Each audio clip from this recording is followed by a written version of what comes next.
On Some Hegelisms by William James in The Will to Believe and Other Essays in Popular Philosophy. To show that the real, as identical with the ideal, may roughly be set down as the mainspring of philosophic activity. Okay, so what is the real? Well, it's the real. It's that which exists, that which is real.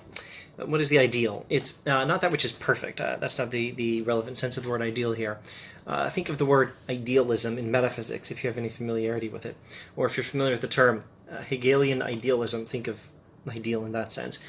We're talking about the idea that reality is mental. The idea that what is real is mind, or a creation of mind. So Hegelianism, traditionally, is a version of idealism. It says that mental things are real, mind is real, and it tends to state that ultimately everything is or will be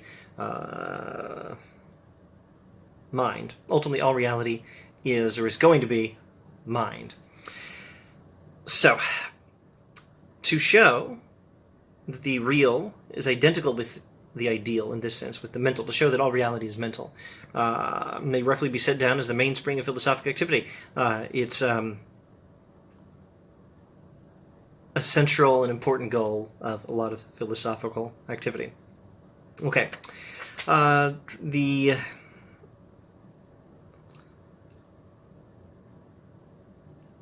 The goal of stating that all, or showing that all reality is ideal in this sense, is something James is very friendly towards, but he's not going to approach it the same way as the Hegelians. I've gone slowly enough. Let's pick up the pace.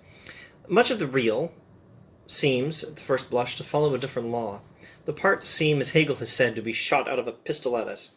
Each asserts itself as a simple brute fact uncalled for by the rest, which, so far as we can see, might even make a better system without it.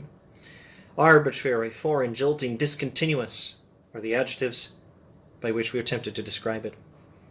And yet, from out of the bosom of it, a partial ideality constantly arises which keeps alive our aspiration that the whole may someday be construed in ideal form. The world presents itself to us as a bunch of separate facts, is what he's saying. But we still cling to the idea that we might be able to make a unified, ideal whole out of these things. We might be able to describe all these facts that seem to be distinct as part of a single aspect of an ultimately mind-based reality.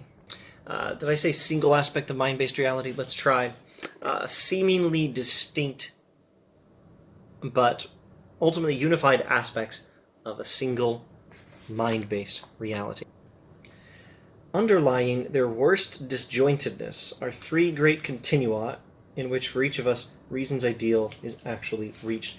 The ideal, in one sense of the word ideal, of reason would be to be able to describe the world as ideal, in a different sense of ideal, all aspects of mind. Reason strives to achieve a perfect understanding of the world as a single unified whole, which is fundamentally a mental reality. Okay, and the world appears to us as a bunch of disjointed, distinct things, but underlying even their most disconnected aspect, their worst disjointedness, there are three great continua, three major things that seem to connect all these different things we experience.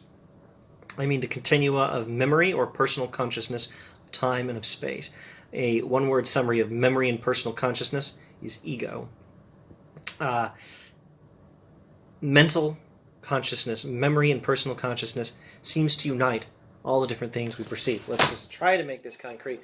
We've got all these writing utensils in this teacup whose lid sadly broke recently, and they're all part of my own perception. I put them over here, and I tilt my head so I can't see them. They're still all part of my memory. Actually, I can still see them out of the corner of my eye. I block my vision with my hands. I block my vision with the James book, and I can still see them. I mean, I can still remember them. They're all part of my memory. They're all part of my perception. They're all part of your perception, and they're still part of your memory, and they're still part of my memory. Also, they're all part of the same time frame. They're part of the same time field, and they're all part of the same region of space. Consider, for example, space. It is a unit. No force can in any way break, wound, or tear it, etc. Space is indivisible. You can't cut up space into different parts, but notwithstanding, it is this very paragon of unity. But despite the fact that space is a paragon of unity, space in its parts contains an infinite variety, and the unity and the variety do not contradict each other, for they obtain in different respects. The one is the whole, the many are the parts. Space is indivisible, but it has infinite parts. It is true that the space between 2 points both unites and divides them, just as the bar of a dumbbell both unites and divides the 2 balls. Okay, so one writing utensil and another, and there's space between them. The space unites them as both part of the same space, but also separates them. One's over here and one's over here.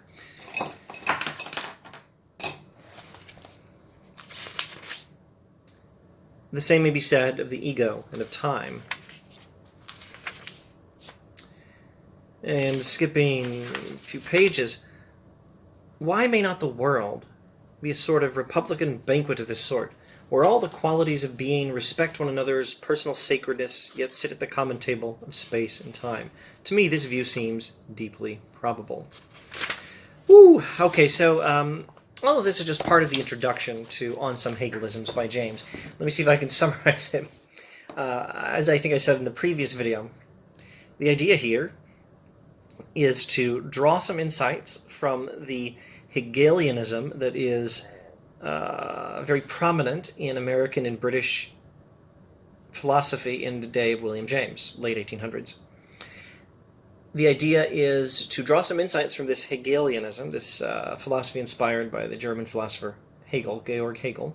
The idea is to draw some insights from Hegelianism while also critiquing Hegelianism, finding out where it's wrong, but clinging to what insights it does give.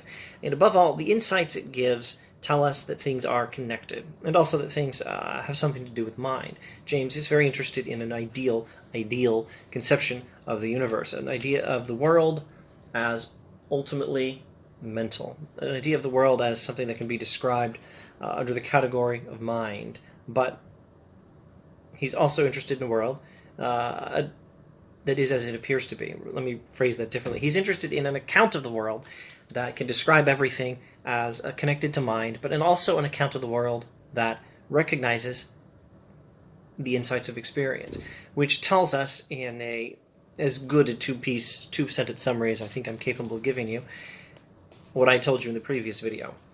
On Some Hegelisms is an essay by William James in which he's going to try to explain his view that things are connected.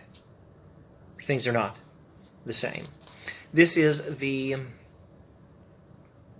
way he's described the world in the first few pages, and then he'll go to a more direct analysis of Hegelianism and critique of it.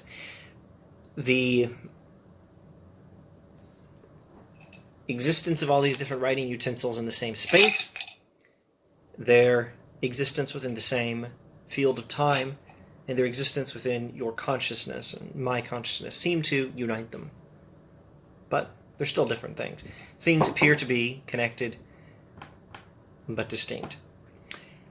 Can we have a philosophy that is... can we have a rational account of the universe according to which things are, as they appear to be, distinct, but according to which things are also connected, as they also appear to be, and as the Hegelians tell us? Can we have the Hegelian insights without all that nasty Hegelianism? And what's so nasty about Hegelianism? Let's hope to explain and give some answers to these questions in future videos.